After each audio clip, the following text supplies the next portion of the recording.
So I'm here today to basically introduce you to TapeBlocks. This project started, I wanted to develop a circuit making activity that anyone could do. And I tried and I failed several times, as you do when you're making things. But what I started to do was, if you have a look at this is a tape block. A tape block is basically, it's a foam block, has double-sided conductive tape, and components are pushed in on top or stuck underneath, okay? And it means that people with cerebral palsy can actually push them together with the back of their hands, which I thought was pretty exciting because it opens up circuit making to a whole lot of people. Now, stay with me for relevance to microbit, okay? Stay with me. I promise I will get there. Okay, goes both directions. So you can't even get it wrong, okay? So bicolored LEDs solve that. I also work with blind people, so we can use vibration motors. Okay. And because you can, fans, okay? They're all just hooked straight into a 3-volt. So where we get to with the microbit is, because the microbit you can program, of course. Have you ever noticed that USBs always have 3 sides? You know, this way, this way, this way. Yeah.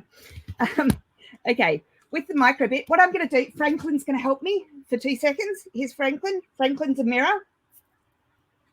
And Franklin helps me do electronic stuff. Okay.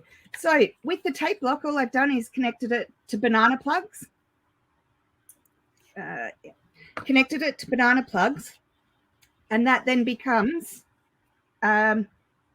here, and you can turn it on and off with A and B. You got to love it when live demos actually work. So you can, so this is just a like turn it on with button A, turn it off with button B. That's it. So it means that anything you can program onto a microbit, you can actually push out into physical programming by just connecting the banana plugs and the tape. And then, which is great. And so I've got another example here. Yeah. 3 sides again on the, okay. So this one here is very messy, but what I've done is basically set it up as a set of traffic lights. So, but what it does is, I mean, this is just a really, really great way of introducing people who are a bit worried about, you know, or new to it, to physical programming, so that, and it's really fun and enjoyable. So people can do things that are actually of interest to them. And basically you can, there's lots and lots of different things that you can do with them. There's tutorials available at a website, TapeBlock.com. So there's lots and lots of tutorials available there so you can see what happens, because then you can do other stuff with them. Got to show you this one, which is, if we start saying that this is circuit making and this is STEM, you're going to appeal to a whole different group of people to what you normally appeal to. So if you make these really creative things, then you're going to appeal to a different bunch of people. Okay, so I work in disability. Trains are really big in disability. So all of a sudden it becomes relevant for people as well. And then you can connect them to the microbit. You can either sit them on top or underneath, etc. Lots of exciting things to do. So they're TapeBlocks. Have a look at TapeBlock.com for tutorials. And is that nearly time? 1 more minute? Okay. That's it. That's all I prepared. The banana plug. Here's what I prepared earlier. Okay. Banana plug. Banana plugs can be better than alligator clips because they don't slip off. Once you put them in, they're firmly in.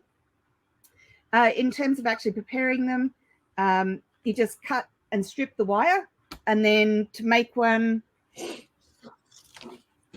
you grab a block. Best thing to do is actually put tape underneath. Okay, now Franklin can help. There we go. So when you're making them, if you put tape underneath, go all the way around, and over the top, then it becomes a sandwich. If you don't go underneath, then you can find that it pushes into the foam and won't make such a good connection. So I call them like, they're circuit sandwiches. Okay. Based on this stuff, you can just do the most amazing amount of stuff. It's just really awesome. So have a try, have a go. Okay. I don't use copper tape. I use, this is a nylon, copper nickel fabric tape, because it's really, really flexible. And you'll notice that what I'm doing is cutting the silver. Don't cut the white. If you cut the white, then you have to start it again. And starting it is really, really, really hard. Or if you cut the silver, it just comes off like that. That's how easy it is to open it. Thanks, Kirsten. An amazing presentation. Love the invitation for all to be successful and the artistic approach. If you can put your contact information in the chat and respond to any questions, that was amazing.